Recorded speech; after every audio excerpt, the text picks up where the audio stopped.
भौम प्रदोष व्रत कथा। भगवान शिव और हनुमान जी की मिलेगी कृपा।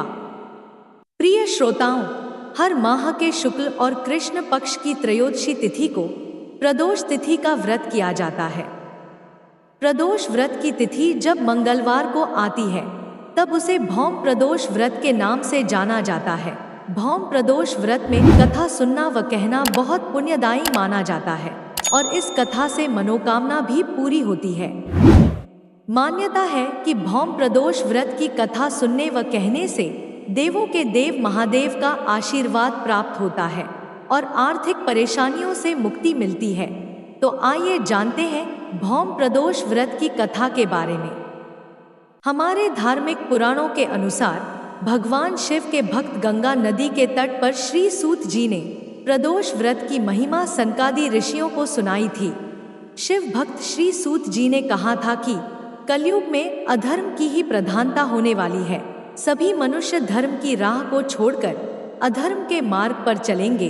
कलयुग में हर तरफ केवल अन्याय, आतंक, अशांति होगी। मनुष्य अत्याचारी हो जाएगा, अनाचारी हो जाएगा, अपने कर्तव्यों को भुलाकर नीच कर्मों का भागीदार बनेगा, जिसके परिणाम में धर्म का पतन होने लगेगा। कलयुग में जो व्यक्ति प्रदोष के दिन भगवान शिव की पूजा अर्चना करता है उस व्यक्ति पर शिव जी की कृपा सदैव बनी रहती है। भक्तों की मनोकामनाएं यथाशीघ्र पूरी हो जाएंगी। शिव शंकर की कृपा दृष्टि से भक्तों को मृत्यु के उपरांत स्वर्ग की प्राप्ति होती है।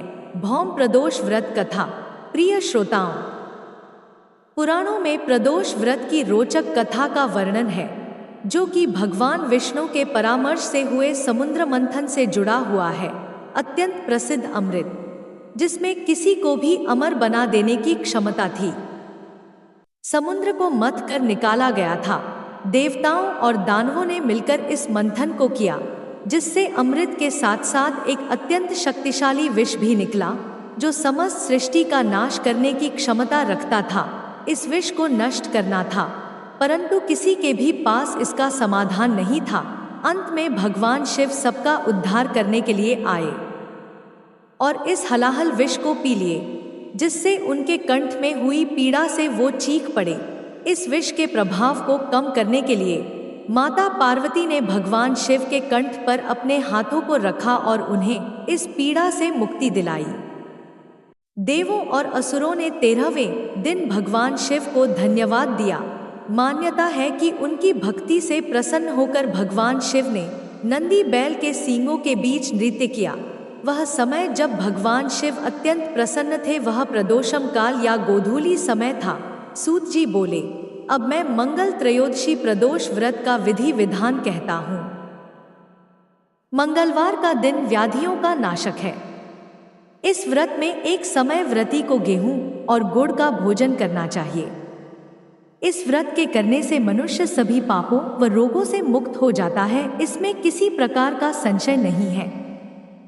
अब मैं आपको उस बुढ़िया की कथा सुनाता हूँ, सो ध्यान से सुनो। जिसने यह व्रत किया वह मोक्ष को प्राप्त हुई। अत्यंत प्राचीन काल की घटना है। एक नगर में एक बुढ़िया रहती थी। उसके मंगलिया नाम का एक पुत्र था। वृद्धा को हनुमान जी पर बड़ी श्रद्धा थी। वह प्रत्येक मंगलवार को हनुमान जी का व्रत रखकर यथाविधि उनका भोग लगाती थी। इसके अलावा मंगलवार को एक न तो घर लीपती थी और न ही मिट्टी खोदती थी। इसी प्रकार से व्रत रखते हुए जब उसे काफी दिन बीत गए तो हनुमान जी ने सोचा कि चलो आज इस वृद्धा की श्रद्धा की परीक्षा लेते हैं।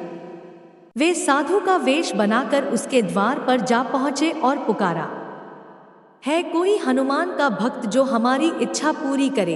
वृद्धा ने यह पुकार सुनी तो बाहर आई और साधु को प्रणाम कर बोली, महाराज क्या आज्ञा है। साधु वेशधारी हनुमान जी बोले कि मैं बहुत भूखा हूँ, भोजन करूँगा, तुम थोड़ी जमीन लीप दो। वृद्धा बड़ी दुविधा में पड़ गई। अंत में हाथ जोड़कर प्रार्थना की, है महाराज, लीपने और मिट्टी खोदने के अतिरिक्त आप कोई दूसरी आज्ञा दें, मैं अवश्य पूर्ण करूंगी।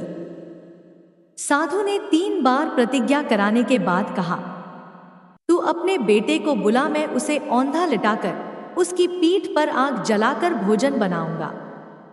वृद्धा ने सुना तो पैरों तले की धरती खिसक गई, परंतु वह प्रतिज्ञाबद्ध थी।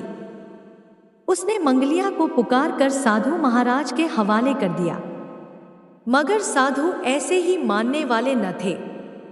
उन्होंने वृद्धा के हाथों से ही मंगलिया को औंधा लिटाकर उसकी पीठ पर आग जलवाई। आग जलाकर दुखी मन से वृद्धा अपने घर में चली गई। इधर भोजन बनाकर साधु ने वृद्धा को बुलाकर कहा, उनका भोजन बन गया है, तुम अपने पुत्र मंगलिया को पुकारो ताकि वह भी आकर भोग लगा ले।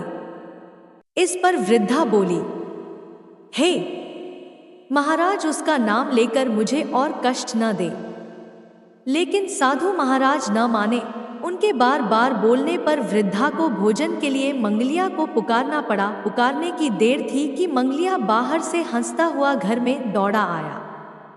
मंगलिया को जीता जागता देखकर वृद्धा को सुखद आश्चर्य हुआ। वह साधु महाराज के चरणों में गिर पड़ी। साधु महाराज ने उसे अपने असली रूप में दर्शन दिए। हनुमान जी को अपने आंगन में देखकर वृद्धा को लगा कि जीवन सफल हो गया। उस समय हनुमान जी अपने वास्तविक रूप में आ गए और वृद्ध महिला को भक्ति का आशीर्वाद दिया। प्रिय श्रोताओं, आइए जानते हैं प्रदोष व्रत की पूजा विधि। प्रदोष व्रत के दिन सुबह जल्दी उठकर स्नान आदि से निवृत्त हो जाएं। इसके बाद भगवान शिव का ध्यान करते हुए व्रत का संकल्प लें। प्रदोष व्रत की पूजा शाम के समय की जाती है। ऐसे में संध्या समय शुभ मुहूर्त में पूजा आरंभ करें। घी, शहद, दूध, दही और गंगाजल आदि से शिवलिंग का अभिषेक करें। इसके बाद शिवलिंग पर बेलपत्र, कनेर के फूल, भांग आदि अर्पित करें। शिव मंत्रों एवं शिव चालीसा का पाठ करना चाहिए। भौम प्रदोष व्रत की कथा सुने। कथा समाप्ति के बाद शिव जी की आरती करें। आरती पश्चात भगवान को भोग लगाना चाहिए और प्रसाद को सभी लोगों में बांटना चाहिए। इस तरह से प्रदोष व्रत करने वाले मनुष्य को पुण्य मिलता है और उसकी सभी मनोकामनाएं पूरी हो जाती हैं। प्रदोष व्रत को प्रदोष काल में किया जाता है। प्रदोष काल का अर्थ होता है शाम का समय। सूर्य अस्त होने से 45 मिनट पहले का समय और सूर्य अस्त होने के 45 मिनट बाद तक का समय प्रदोष काल है। इस दिन स्वास्थ्य संबंधी समस्याओं से मुक्ति पाई जा सकती है, क्रोध की शांति होती है और धैर्य साहस की प्राप्ति होती है। इस दिन प्रदोष व्रत विधिपूर्वक रखने से कर्ज से छुटकारा मिल जाता है। यह प्रदोष व्रत करने से मनुष्य के सभी पाप धुल जाते हैं और उन्हें शिव धाम की प्राप्ति होती है। उम्मीद है यह कथा आपको पसंद आई होगी। अगर पसंद आई है तो कमेंट बॉक्स में हर हर महादेव जरूर लिखें।